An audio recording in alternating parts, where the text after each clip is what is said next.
Hello guys! Welcome back again sa aking channel and it's 3 PM na ng hapon. So ngayon update tayo dito sa swimming pool. So ayan, punong-puno na din talaga yung pool guys. And syempre, dahil meron ng pool si Madam, kailangan din niyang gumawa ng kanyang rules and regulation para dito sa pool ng mga dapat gawin, hindi dapat gawin dito. Syempre, it's for the safety ng ating mga customer, lalo na sa mga maliligo dito sa pool, di ba? So on the process na yung papeles guys, and isa na lang yung kulang para makumpleto na ni Madam yung mga ano niya, yung mga tawag dyan, yung mga kailangan niya ba. So dito tayo sa kanyang pool rules. Ayan, so meron siya ditong mga rules na dapat nating sundin dito sa pagligo ng swimming pool, mga hindi dapat gawin. So, una, no drinks. Syempre, di naman tayo pwedeng uminom dito sa may pool kasi delikado siya if ever mahulog yung mga bottle, diba? So, hindi siya pwede. No food. Hindi allowed din ang food dito sa pool kasi baka mahulog yung mga kinakain natin. Syempre, magdadagdag yan ng dumi sa ating pool. No smoking, of course. No littering. So, don't shout. Hindi pwedeng ano guys, shout. No pets allowed, no diving. So, hindi talaga natin yan may iwasan yung mga customer, mga tao na nagda-dive talaga guys. So, hindi siya pwede dito since yung pool natin na hindi malalim. Sakto lang yung lalim niya hanggang dito lang. So, hindi siya pwedeng mag-dive na yung pag ganon dahil baka magka-problema tayo dyan. So, don't run. Yan. Don't run. Don't swim alone. Hindi pa tayo pwedeng mag-swim alone. So, don't swim alone, especially sa mga bata.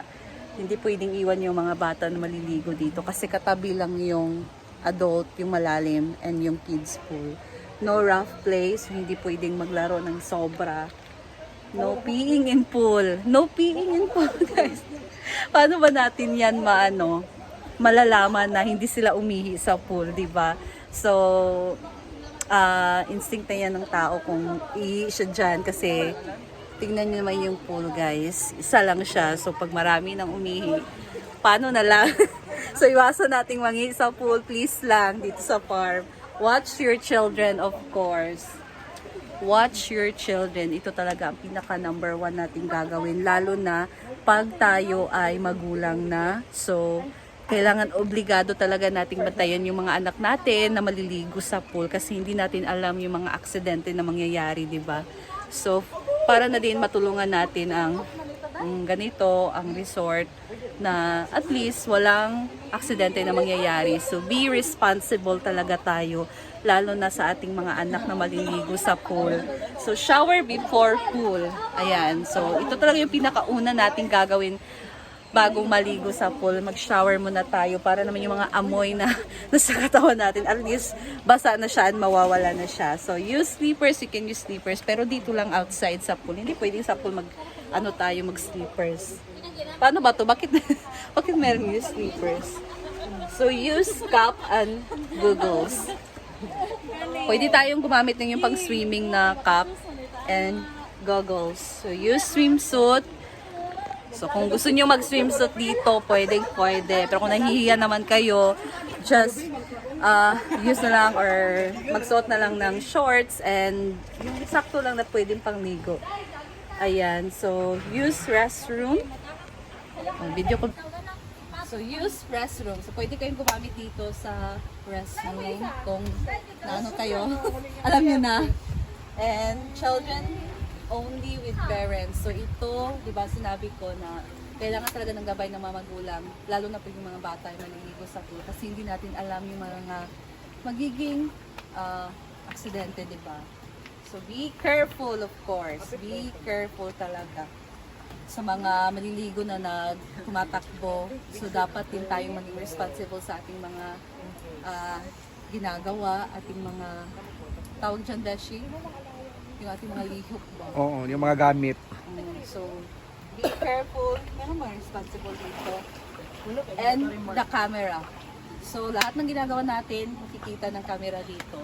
Nakaharap ang camera dito sa pool. So, kung meron ng mga mangyayari na kababalaghan, kitang-kita dito sa pool. And of course guys, sa ating mga customer na maliligo dito sa pool, dapat din nating ingatan yung mga gamit natin kasi hindi na yan problema ng ano dito. Problema nyo na yan kung mawala yung mga gamit nyo. Kaya be responsible sa inyong mga gamit, lalo na mga cellphone, money. So, itago nyo ng maayos. Kasi open kasi siya dito. So, merong mga pwedeng pumasok na ibang tao. Diba? Hindi natin alam. So, ayan guys. And this is the pool rules. So, you can use stairs dito pa pala. Use stairs, ayan, dyan sa pool. And that's all guys. So, abangan nyo lang ating mga susunod na update. Bye!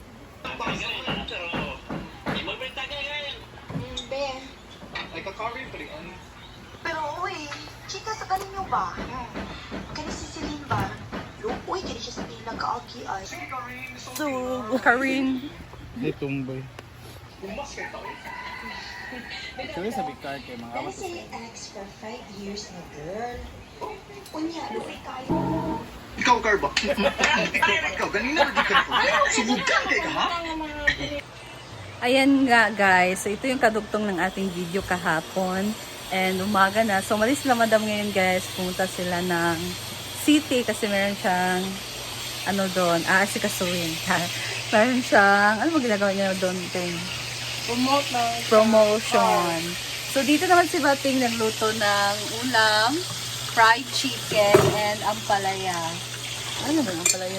Naluto na? Yung mga ampalaya? Mama. So, ang chicken lang guys ay asin lang yung tinimpla niya and black pepper. Ayan o. Oh. And then, magluluto din siya dito ng mais na bigas. So, pag kumukulo na yung tubig, saka na siya lalagyan ng bigas sa mais. Ayan. So, ito ang kanyang chicken. Chicken masala. Chicken masala. Ayan. Masala ang luto. Tapos, ang kanyang ampalaya, saan eh, talong. Meron siya dito salad na talong. Ano to?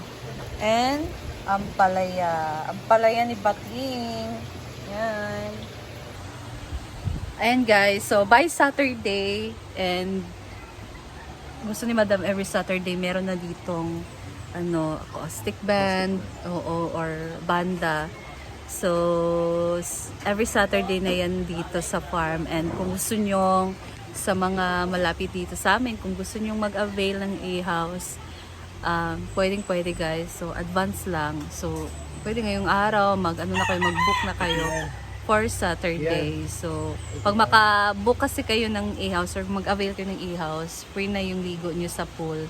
So, every Saturday na yan, merong acoustic dito sa Hinaguan Farm guys. And ngayong Saturday ay free entrance na. So, sa mga gustong pumunta dito, you can visit Hinaguan Farm and chill, chillax. And if gusto nyo maligo, pwede naman mag-entrance na lang kayo for 70 pesos lang naman. Ayan. Or 50, I think 50 kasi free na yung entrance eh. So, yung pool na lang yung entrance sa babayaran. So, see you on Saturday guys! And plano din namin ni Neil na pumunta dito para by Saturday. Kasi gabi pa yan guys. And sama namin si Nick. Pero we'll see lang if maganda yung panahon. Okay, dali namin si Nick dito. Pero if hindi maganda yung panahon, maybe next time na lang. So, gusto ko rin kasing igala si Nick dito. Pero wala pala talagang time guys. Alam niyo naman magawa tayo ng content. And busy talaga yung linya natin. Yung every oras natin. So, ayan. We'll see na lang yung Saturday. So, that's all guys. And that's all. Thank you so much for watching and see you again sa next video. Bye!